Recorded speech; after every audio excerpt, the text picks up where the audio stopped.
여러분 안녕하세요. 오늘은 한 여성의 결혼을 둘러싼 가족 간의 갈등, 그리고 그 뒤에 숨겨진 충격적인 진실에 대해 이야기해보려 합니다. 이 사건은 우리 사회의 어두운 단면을 보여주는 동시에 침묵 속에서 고통받는 피해자들에 대해 생각하게 만드는 사건입니다. 29세의 서현 씨는 3년간 사귀어온 남자친구 준혁 씨와 드디어 결혼을 약속했습니다. 두 사람은 혼인신고 날짜를 잡고 작은 결혼식을 준비하며 행복한 미래를 꿈꾸고 있었죠. 그런데 문제가 생겼습니다. 서현 씨의 매형인 우진 씨가 강력하게 결혼을 반대하고 나선 것입니다. 우진 씨는 이렇게 말했습니다. 서현 씨가 언니의 아이들을 제대로 책임지지 않고 있다. 조카들이 아직 어린데 이모가 결혼해서 떠나면 누가 돌보나? 언니는 아파서 아이들을 제대로 돌볼 수 없는 상황이다. 서현 씨의 언니 수연 씨는 10년 전부터 만성질환으로 투병 생활을 해왔습니다. 수연 씨 부부에게는 3명의 자녀가 있었죠. 첫째 민서는 12세, 둘째 지호는 9세, 그리고 막내 현우는 6세였습니다. 수연 씨가 아프다 보니 서현 씨는 10년 전부터 언니 가족과 함께 살며 조카들을 돌보는 역할을 해왔습니다. 서현 씨는 20대의 가장 아름다운 시간을 온전히 언니 가족을 위해 바쳤습니다. 매일 아침 6시에 일어나 조카들 아침 식사를 준비했습니다. 등하교를 챙기고 학원 픽업과 숙제 지도를 했죠. 밤 늦게까지 집안일을 하고 아픈 언니를 병원에 데려가고 간호했습니다. 이 모든 것을 자신의 직장생활과 병행하며 경제적으로도 지원했습니다. 친구들이 여행을 가고 연애를 즐기고 자신의 커리어를 쌓아갈 때 서현 씨는 조카들의 엄마 역할을 대신하고 있었습니다. 데이트 한 번 제대로 하기 힘들었고 주말에도 조카들 챙기느라 정신이 없었습니다. 주변 사람들은 서현 씨에게 이렇게 말하곤 했습니다. 서현아, 너무 헌신적인 거 아니야? 내 인생도 살아야지. 하지만 서현 씨는 아픈 언니를 위해 그리고 어린 조카들을 위해 자신의 행복을 뒤로 미뤘습니다. 그렇게 20대를 다 보낸 서현 씨에게도 드디어 사랑이 찾아왔습니다. 준혁 씨는 서현 씨의 상황을 이해해주고 기다려준 사람이었죠. 조카들과도 잘 지냈고 서현 씨의 헌신적인 모습을 존경한다고 말했습니다. 이제는 나도 행복해질 수 있겠구나. 서현 씨는 조심스럽게 희망을 품기 시작했습니다. 10년간의 희생 끝에 찾아온 작은 행복이었습니다. 하지만 매형 우진 씨의 반대는 점점 더 강해졌습니다. 우진 씨의 행동은 점점 이상해졌습니다. 서현 씨가 준혁 씨를 만나러 나갈 때마다 간섭했고 조카들이 너를 찾는다며 계속 연락했습니다. 늦은 밤 10시, 11시에도 집에 언제 오냐, 아이들이 재우려고 하는데 너를 찾는다는 문자를 폭탄처럼 보냈습니다. 서현 씨가 주말에 준혁 씨와 약속을 잡으면 갑자기 아이들 학원 픽업을 부탁하거나 급한 일이 생겼다며 연락했습니다. 심지어 서현 씨가 예약한 결혼식장에 직접 전화를 걸어 취소하려고 시도하기도 했습니다. 서현 씨가 아직 결혼 준비가 안 됐다면서 말이죠. 처음에는 조카들을 생각하는 마음이려니 했지만 우진 씨의 행동은 점점 더 이해할 수 없는 수준으로 변해갔습니다. 마치 서현 씨를 통제하려는 것처럼 보였죠. 서현 씨는 극도의 스트레스에 시달렸습니다. 결혼을 준비해야 하는데 매형의 반대로 진 척이 없었고 이 상황 때문에 준혁 씨와의 관계도 점점 어려워졌습니다. 준혁 씨의 가족들도 이 복잡한 상황을 이해하기 힘들어했죠. 조카들을 돌보는 일과 일상의 무게는 여전했고 아픈 언니는 제대로 대화도 할 수 없는 상황이었습니다. 서현 씨는 언니에게 말하려고 했지만 언니는 우진이도 아이들 걱정되는 거겠지. 조금만 더 이해해줘라고만 했습니다. 밤마다 서현 씨는 잠을 이루지 못했습니다. 도대체 언제까지 이렇게 살아야 하나? 내 인생은 언제쯤 시작할 수 있을까? 이런 생각들이 머릿속을 가득 채웠습니다. 그리고 그날 밤이 왔습니다. 서현 씨는 또다시 우진 씨와 크게 다퉜습니다. 결혼 문제 때문이었죠. 매형, 저도 제 인생이 있어요. 10년 동안 충분히 했잖아요. 충분히? 내가 조카들한테 뭘 해줬다고? 넌 책임감이 없어. 아이들을 버리고 가려고 하잖아. 제가 조카들을 버린다고요? 제 인생을 다 바쳤는데요. 그게 당연한 거 아니야? 언니가 아픈데 동생이 돕는 게 당연하지. 내가 결혼하면 아이들은 누가 돌봐? 우진 씨는 여전히 아이들을 버리고 가느냐며 서현 씨를 비난했고 서현 씨는 10년간 쌓였던 감정이 폭발했습니다. 소리를 지르고 울고 모든 것을 쏟아냈습니다. 싸움 후 방으로 들어간 서현 씨. 온몸이 떨렸고 눈물이 멈추지 않았습니다. 그때 막내 현우가 방문을 열고 들어왔습니다. 이모, 물 줘. 평소였다면 아무렇지 않게 해줬을 일이었습니다. 그래, 이모가 갖다 줄게 라고 하면서 부엌으로 갔을 것입니다. 하지만 그날 밤 서현 씨는 한계에 도달해 있었습니다. 현우를 보는 순간 이상한 감정이 밀려왔습니다. 현우의 얼굴에서 우진 씨의 얼굴이 겹쳐 보였습니다. 10년간의 고통, 빼앗긴 청춘, 포기해야 했던 꿈들이 한꺼번에 떠올랐습니다. 순간적인 분노와 절망 속에서 서현 씨는 현우에게 손을 들었습니다. 한 번, 두 번. 자신도 통제할 수 없는 감정의 폭발이었죠. 그 순간 서현 씨의 머릿속은 새하얗게 비어 있었습니다. 현우는 바닥에 쓰러졌고 의식을 잃었습니다. 그제야 정신을 차린 서현 씨는 비명을 지르며 119에 전화했습니다. 곧바로 119가 출동했지만 현우는 병원으로 이송되던 중 사망했습니다. 경찰 조사실에서 서현 씨는 담담하게 말했습니다. 제가 죽였습니다. 제가 현우를 때려서 죽였어요. 서현 씨의 목소리에는 감정이 없었습니다. 마치 모든 것을 포기한 사람처럼 텅 빈 눈으로 경찰을 바라봤습니다. 왜 그랬습니까? 모르겠어요. 그냥 참을 수가 없었어요. 하지만 담당 형사는 이상한 점을 발견했습니다. 서현 씨의 과도한 자책과 허탈함, 이제 모든 게 끝났다는 반복적인 말. 이건 단순한 아동학대 사건이 아닌 것 같았습니다. 형사는 주변 사람들을 조사하기 시작했습니다. 이웃들은 말했습니다. 서현 씨는 정말 착한 사람이에요. 10년 동안 조카들을 친자식처럼 키웠어요. 그런 사람이 왜 그랬을까요?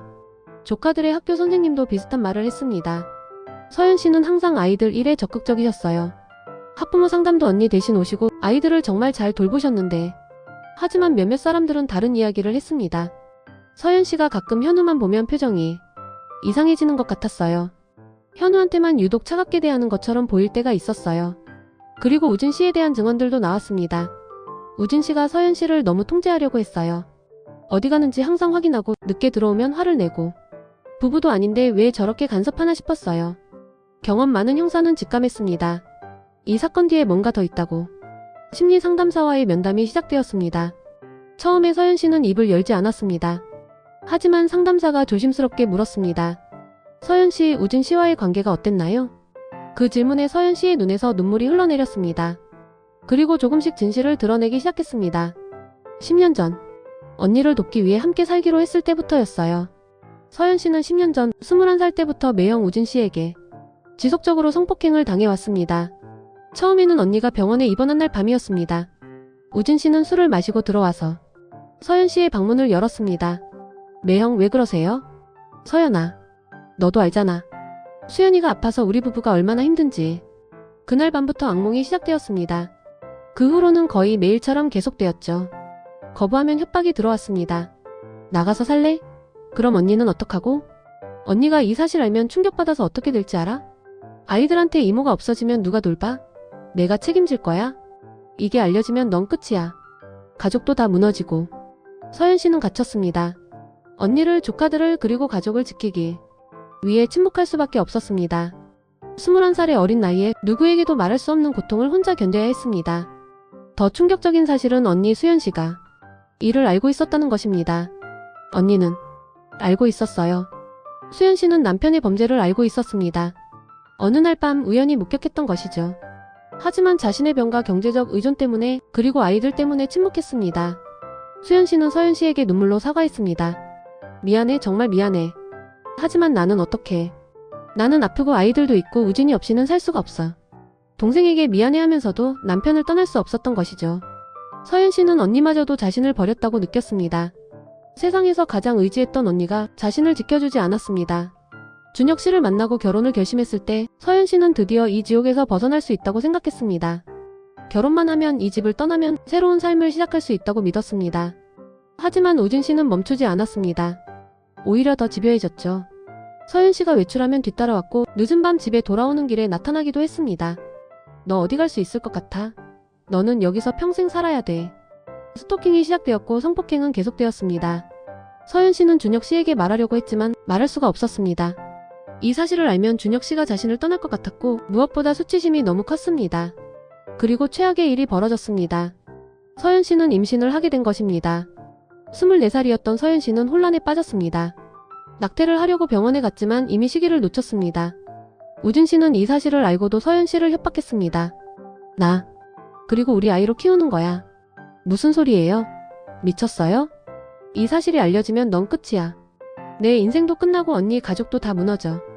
조용히 우리 아이로 키우면 아무도 모를 거야. 넌 그냥 조카 하나 더 생긴 거고. 안 돼요. 이럴 수 없어요. 그럼 어떻게 할 건데? 경찰에 신고할 거야? 그럼 언니는? 아이들은? 모두가 내 탓이라고 할 거야. 내가 유혹했다고 할 수도 있어. 수치심과 두려움, 그리고 언니 가족을 지키고 싶은 마음에 서현 씨는 결국 우진 씨의 말대로 했습니다. 출산 날짜가 가까워지자 수현 씨는 임신했다고 주변에 알렸습니다. 물론 거짓이었죠. 서현 씨는 외진 곳의 작은 병원에서 아이를 낳았습니다. 그 아이가 바로 현우였습니다. 출생신고는 수현 씨와 우진 씨의 세 번째 아이로 되었습니다. 그 후 6년간 서현 씨는 자신의 친아들을 조카로 키워야 했습니다. 이보다 더 잔인한 일이 있을까요? 엄마라고 부를 수 없고 안아줄 수도 없고 사랑한다고 말할 수도 없었습니다. 현우를 볼 때마다 우진 씨의 얼굴이 보였습니다. 그날 밤들이 떠올랐습니다. 빼앗긴 자신의 인생이, 잃어버린 청춘이, 가질 수 없는 행복이 모두 현우의 얼굴에서 보였습니다. 사랑해야 하는데 사랑할 수 없었고 미워하면 안 되는데 미워졌습니다. 현우는 아무 죄도 없는 아이였습니다. 하지만 서현 씨는 현우를 볼 때마다 고통스러웠습니다. 그 복잡한 감정들이 6년간 서현 씨의 마음속에 쌓여갔습니다. 죄책감, 증오, 슬픔, 분노, 그리고 모성애까지. 이 모든 감정이 뒤엉켜서 서현 씨를 짓눌렀습니다. 밤마다 서현 씨는 악몽에 시달렸습니다. 현우가 커가면서 우진 씨를 더 닮아가는 것이 보였습니다. 걷는 모습, 웃는 모습, 말투까지. 그럴 때마다 서현 씨는 숨이 막혔습니다. 그리고 결혼을 결심했을 때 우진 씨는 다시 나타나 모든 것을 막았습니다. 넌 여기서 평생 살아야 해. 현우가 있잖아. 내 아들을 버리고 갈 거야? 제발. 그만해주세요. 그만? 이제 와서? 넌 이미 공범이야. 현우를 언니 아들로 만든 것도 너고. 넌 빠져나갈 수 없어. 우진 씨의 협박은 계속되었고 서현 씨는 점점 더 깊은 절망에 빠져들었습니다. 도망칠 수도 없고 말할 수도 없고 그렇다고 이대로 살 수도 없었습니다. 그날 밤 우진 씨와 싸운 후 현우가 방에 들어왔을 때 서현 씨는 더 이상 참을 수 없었습니다. 10년간의 고통, 6년간의 왜곡된 감정, 빼앗긴 미래에 대한 분노가 순간적으로 폭발한 것입니다. 현우를 때리는 그 순간 서현 씨는 현우가 아니라 우진 씨를 보고 있었습니다. 자신을 10년간 짓밟은 그 사람을, 자신의 인생을 빼앗은 그 사람을 때리고 있다고 생각했습니다. 법정에 선 서현 씨는 이렇게 말했습니다. 제가 괴물이 된 걸 알아요. 제 아들을 제 손으로. 현우는 아무 죄도 없었어요. 그 아이는 그냥 물을 달라고 했을 뿐인데. 서현 씨의 목소리는 떨렸고 눈물이 멈추지 않았습니다. 하지만 그 순간 저는 현우가 아니라 우진 씨가 보였어요. 저를 10년간 짓밟은 그 사람이, 제 인생을 빼앗은 그 사람이, 저는 용서받을 수 없다는 걸 알아요. 방청석에서는 흐느끼는 소리가 들렸습니다. 많은 사람들이 눈물을 흘리고 있었습니다. 재판부는 이 사건의 복잡한 배경을 깊이 고려했습니다. 재판장은 이렇게 말했습니다. 이 사건은 단순한 아동학대 사건이 아닙니다. 피고인은 10년간 지속적인 성폭력에 시달렸고 강요된 임신과 출산을 경험했으며 자신의 친아들을 조카로 키워야 하는 극심한 정신적 고통 속에 있었습니다. 서현 씨에게는 징역 4년이 선고되었습니다. 10년간의 성폭행 피해, 강요된 출산과 양육, 극심한 정신적 외상 후 스트레스 장애가 참작되었습니다.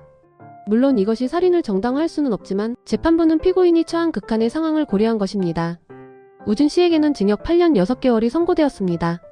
10년간의 지속적인 성폭행, 협박, 강요된 임신, 그리고 이 모든 비극을 만든 근본 원인, 제공자로서의 책임이 인정되었습니다. 재판장은 마지막으로 이렇게 말했습니다. 이 사건은 한 사람의 사악한 범죄가 얼마나 많은 사람의 인생을 파괴할 수 있는지 보여줍니다.